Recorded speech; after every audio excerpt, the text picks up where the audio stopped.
Hello, friends, family, fellow patriots. Lord Stompy here, welcome. Before we start, I would like to inform you that I now have video channels on Odyssey and Rumble. So if you guys prefer watching on those platforms, there's some links down below. I've also got a bunch of other links where you can support me or listen to my original music, whatever. And by the way, I do have a few financial supporters, and I would like to say a big thank you to those guys. On with the show.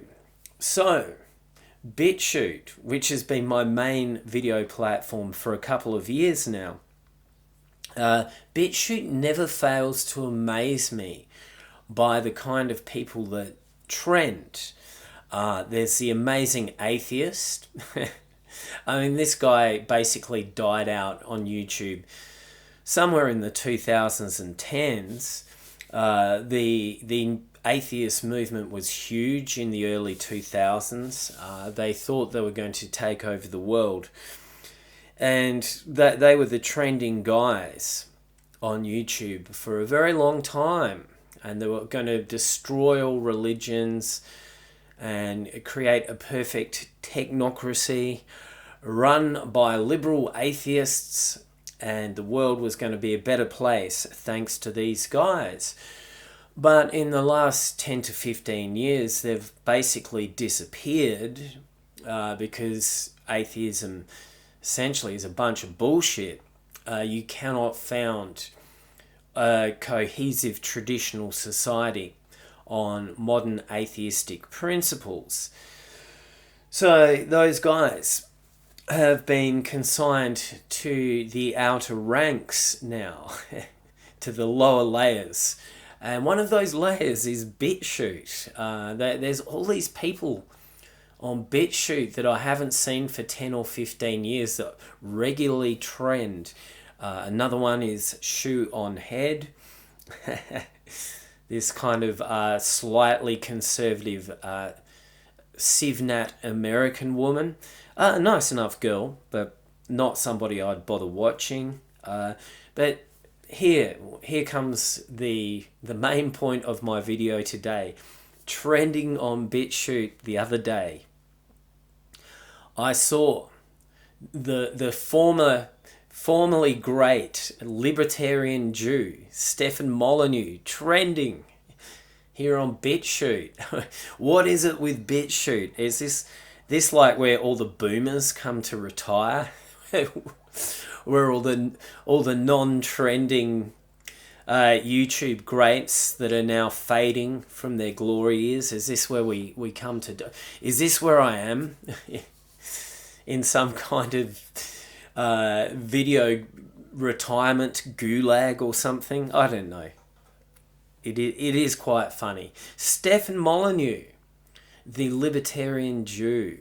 Now this guy, if in case you don't know, he was huge from about 2008, probably around about 2015, and then he just basically faded. But yeah, he had hundreds of thousands of subscribers, and he considered himself this high IQ intellectual philosopher of basically this left-wing liberal libertarianism. There was nothing hard-edged about the guy at all. And his entire premise, his entire philosophical basis of his channel was centered around two things. One was everybody should have complete libertarian freedom to be a completely atomized individual in society, running their life however they felt fit. Right? Everybody should just be this complete freewheeling individual with no connections to anyone else or anything else, and just do whatever they like. So that was one of his pillars, and essentially that is a central tenet of libertarianism. Well, the other pillar that he had, and he was always banging on about this, was he was always saying that having a super high IQ is one of the most important qualities in the modern world. Now, this is a very common philosophical position here in the modern world, and modern liberalism, to a large degree, is founded upon this high IQ myth. This is a very, very important and deeply ingrained myth that underpins modern liberalism. It's basically a foundational myth of our modern liberal nanny state.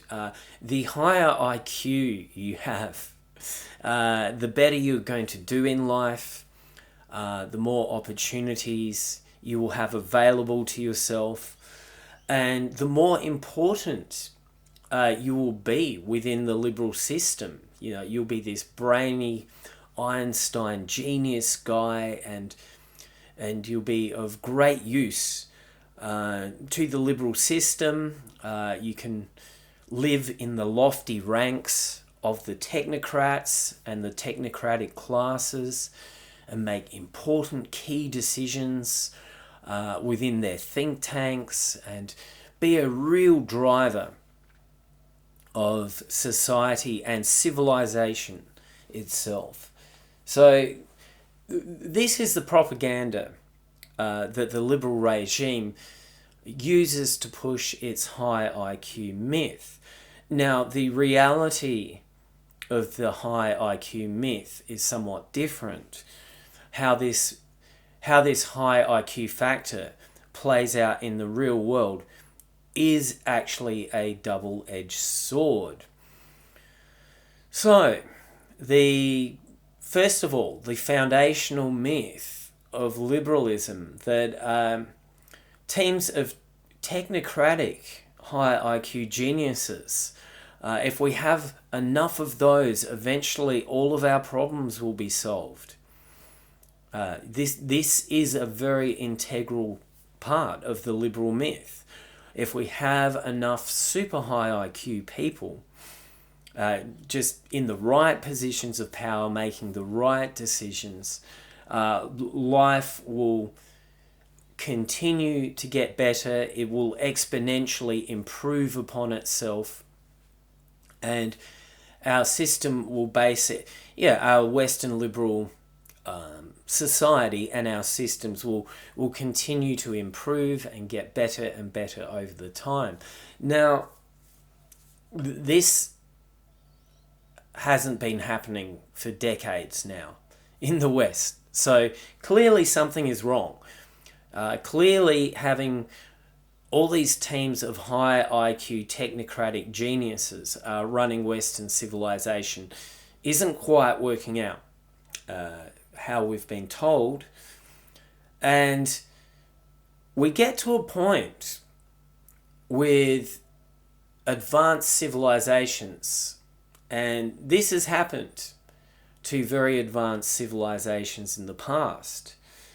And what inevitably happens with these civilizations is once you become very, very high tech and complicated, and for example, we'll use the Roman Empire at the height of its power. It was the Roman Empire at the height of its power back in the day was an absolute marvel of very complicated high-tech genius. Right? And there came a point in the development of the Roman Empire. First of all, it was a small military state.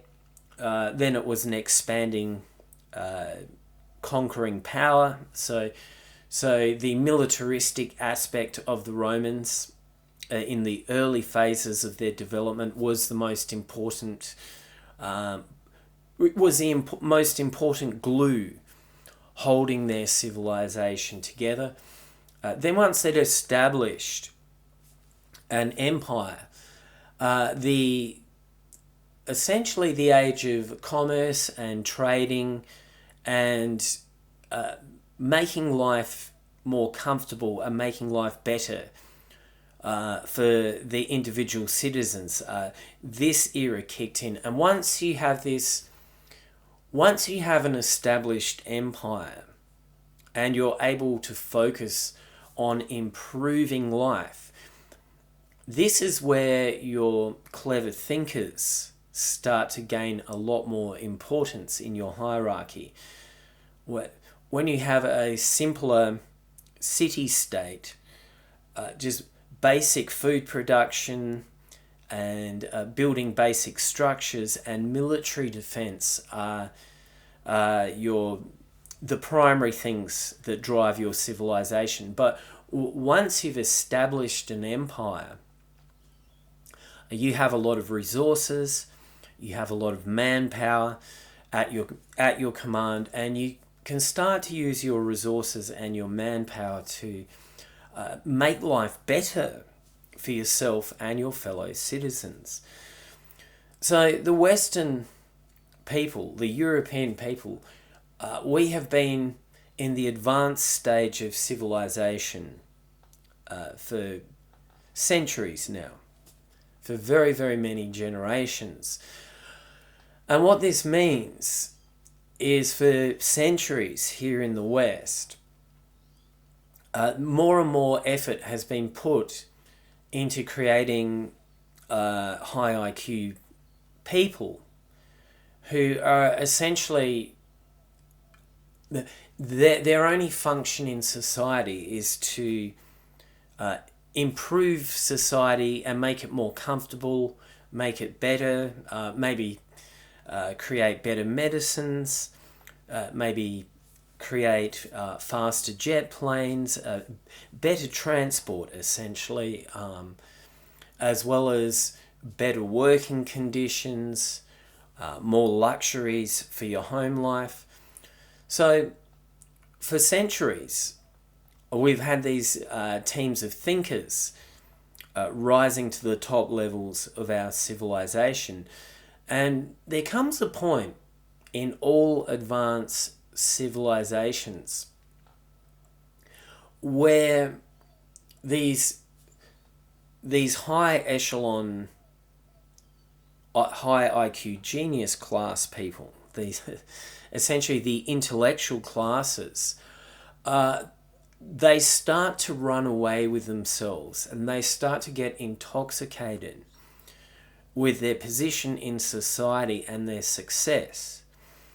And these technocrats, these thinking classes, start to neglect the fundamental and important priorities of the more existential problems in life, such as defending your borders, maintaining your productivity, maintaining your food supply, maintaining basic law and order within your civilization. What happens in advanced societies when you have these highly protected intellectual classes running the show, these technocrats? They tend to live in very well protected middle class areas. They are very shielded from the harsh realities of life, and essentially they wield a lot of cultural and political power. And they wield this from a position that is very, very well protected and snug. And eventually these people start to neglect what is truly and fundamentally important within their own civilization. This is the point we're at now, and this is why you get libertarian Jews like Stefan Molyneux babbling on forever about how important having a high IQ is, and we've got to create more high IQ technocrats, because the more high IQ technocrats we create, the better society will get, and on ad infinitum. Now, the Catholic academic E. Michael Jones, he summarized this problem where basically very advanced civilizations worship the principle of high IQ, the principle of just genius for the sake of being a genius becomes a fetish within itself. Now, E. Michael Jones calls this the cunning of reason. And the cunning of reason, what he's talking about, it's an intellectual arrogance that develops within the learned classes of a highly advanced society. And this is where we're at now. The West has been failing for generations now, decades. And the learned classes, the intellectual classes, the people who are meant to have the intelligence and the analytical skills to be able to solve problems and steer our society on a better course, take it off the course of destruction it is on now and steer it in a better direction. The learned classes cannot see the existential dangers that we now face as a people. And essentially, not only does this mean that the learned classes aren't fulfilling their function, they're not doing their job. Right? If you're going to be a highly intellectual thought leader of the community, right, your job is to analyze situations correctly and come up with effective strategies to deal with situations as they arise. This should be the core function of the learned classes, and instead they let themselves get carried away with their own intellectual arrogance, and they create their own cloistered little technocratic universe that they themselves inhabit, and then their technocratic universe, it becomes a self-serving little bubble that these people live in. And this essentially is what Stefan Molyneux and his friends are promoting when they jump up on the internet and just talk endlessly about how important high IQ is. What they're talking about is how important it is for the learned classes, the intellectual classes, to basically keep expanding their power and their influence and their numbers. So essentially there comes a point, and we're at this point now, we've been at this point for a long time, where in very advanced civilizations, the intellectual classes kind of turn in on themselves, and they become this very nepotistic class of people, and they essentially they start cannibalizing the lower orders of their own civilization to serve their own ends. So essentially they end up becoming a cancer upon their own civilization. They end up devouring this bloated technocrat class. They end up completely ineffective for the function that they're meant to be there for. They don't solve the problems that need to be solved. They don't come up with effective strategies to steer a civilization in a better direction. They just become a cronyistic, self-serving class of parasites. And it is no surprise when you look at the Jewish people as a whole, that and Jewish people will readily admit to this themselves. One of Britain's highest rabbis, now I can't think of his name off my head. He was like the head rabbi of the Commonwealth. He was being interviewed on BBC, and he literally was saying, in this interview, he candidly said that Jews always make sure they have a very high level of education for their children, so that when their children grow up, they can immediately become part of the intellectual classes. So this is the problem in a nutshell, is high IQ is a double-edged sword. Either your high IQ people are going to serve your people and your nation, they're going to serve the foundational blood and soil aspects of a civilization, or they are going to turn inwardly into their own ranks and start feathering their own nests and just creating a network of high IQ, highly intelligent people that are just basically sucking the rest of your civilization dry. And this is where a lot of hostility towards Jews come in, from European people, from other parts of the world as well.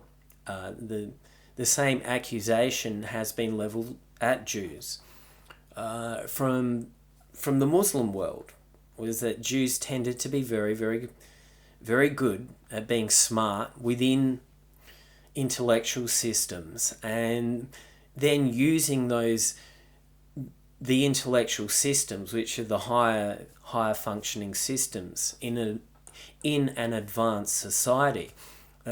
Jews often tended to be quite nepotistic and use those systems to serve their own needs. So this is a huge problem.